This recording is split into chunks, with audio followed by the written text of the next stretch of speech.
मीरा, माँ का पूरा ख्याल रखना है, उनसे अब काम नहीं होता है। क्यों, क्या हो गया है? तुम्हारी माँ तो हट्टी कट्टी दिख रही है, पूरी शादी में घोड़ी की तरह नाची है, अब क्यों काम नहीं होता उनसे?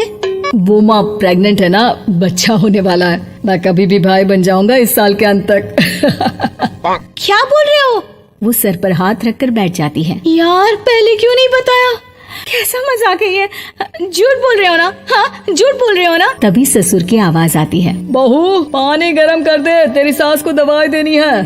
समय पर दवाई ना दी तो परेशानी हो जाएगी। और हाँ, जरा काजू पीस कर दूध में मिलाकर ले आना। तेरी सास खुद से तो अपनी संभाल करेगी नहीं। हे भगवान, ये मैं क्या सुन रही हूँ? ये ससुर जी को क्या हो गया है? मैं क्या सोच कर आई थी? हाय रे, मैं तो किसी को मुंह भी नहीं दिखा पाऊंगी। अब ये रोना धोना बाद में करना, पहले गर्म पानी कर दो, माँ को दवाई देनी होगी।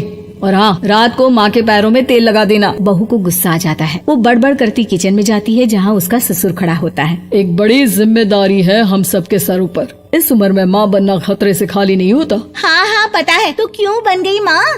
अरे खतरे से कम नहीं है तो क्या जरूरत थी लल्ला पैदा करने की? कैसी बात कर रही हो बहू? क्या तुम खुश नहीं कि घर में एक नया मेहमान आएगा, छोटे छोटे पैरों से पूरे घर में घूमेगा? पिताजी, ये हाथ जोड़े आपके, आप यहाँ से जाओ। ये शायरी बाद में बताना, अभी मैं पानी गरम करके थर्मस में दे देती हूँ।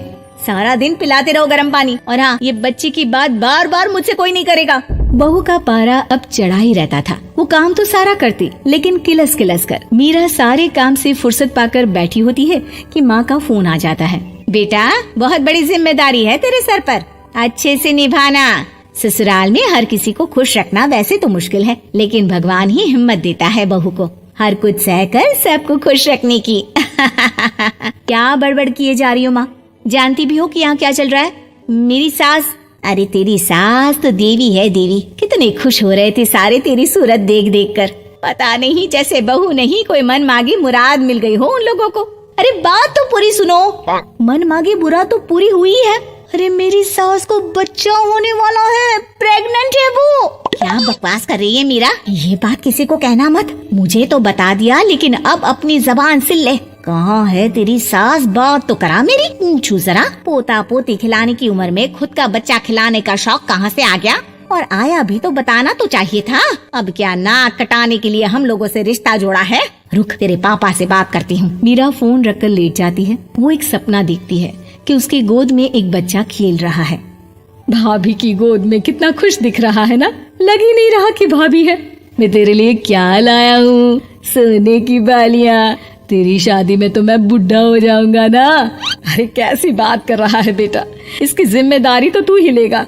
हम लोगों का तो कोई भरोसा नहीं, कब ऊपर वाला उठा ले। बहू को सास को देख देख कर गुस्सा आ रहा था। तभी वहाँ पड़ोसन आ जाती है। अरे बहू, तुझसे तो पूछने से भी डर लगता है कि कब खुशखबरी सुना रही है।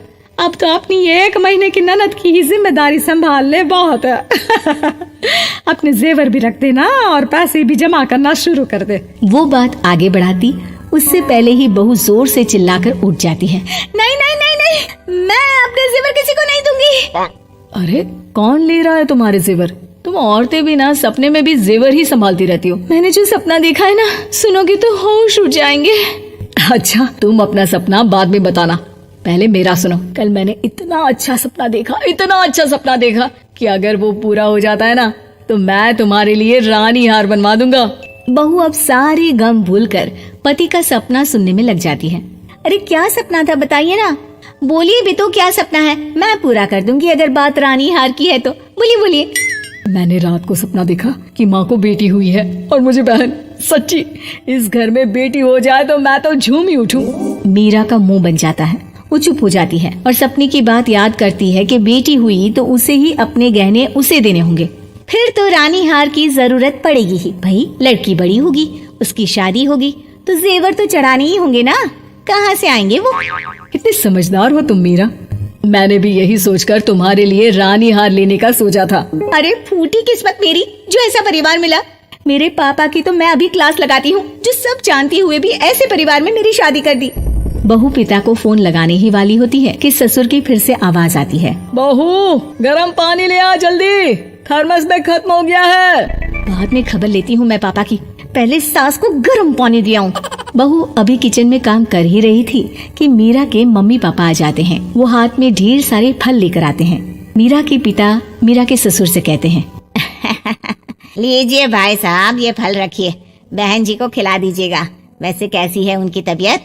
बस पता तो है आपको, ऐसे वक्त में जो होता है बस वही सब। मुझे तो सुनकर बहुत गुस्सा आया था, लेकिन चलिए, भाग्य में जो है लिखा उसे कौन टाल सकता है। डॉक्टर को दिखाए? हाँ हाँ, बस डॉक्टर आने ही वाला है। अच्छा हुआ आप लोग भी आ गए। उतने में एक सुंदर सी लेडी डॉक्टर आती है। पेशेंट कौन है आप? अरे नहीं जी, मैं तो बहू हूँ इस घर की। मैं तो अभी सोच भी नहीं सकती पोता या पोती के बारे में। अभी तो मेरी सास ही। अरे चुप हो जाना, देख तो ले, डॉक्टर है ये, किसी के भी सामने गुस्सा फोड़ देती है। डॉक्टर कमरे में जाती है और थोड़ी देर बाद बाहर आ जाती है। पीछे से सास भी निकल आती है। हे भगवान, इतना दुख तो किसी को भी ना दे जितना मुझे दिया है। देखिए बहन जी, आप लोगों को तो ये सोचना भी नहीं चाहिए था। वही तो मैं भी कह रही थी कि आप लोगों के लिए तो सोचना भी गुनाह है, लेकिन अब पछताए होत क्या जब चिड़िया चुग गई खेत। डॉक्टर वहाँ से चली जाती है। मैं माँ नहीं बन सकती, मैं प्रेग्नेंट भी नहीं हूँ। ये कैसे? तुम तो बोल रही थी कि अरे वो गैस का दर्द था और पेट भी गैस से फूल रहा था। डॉक्टर ने चूर्ण दे दिया है, गर्म पानी से फाँकना है। मैं भी लाती हूँ गर्म पानी। अरे मैं तो गीजर ही लगा देती हूँ। हाय रे, खुशी के मारे पागल ना हो जाओ।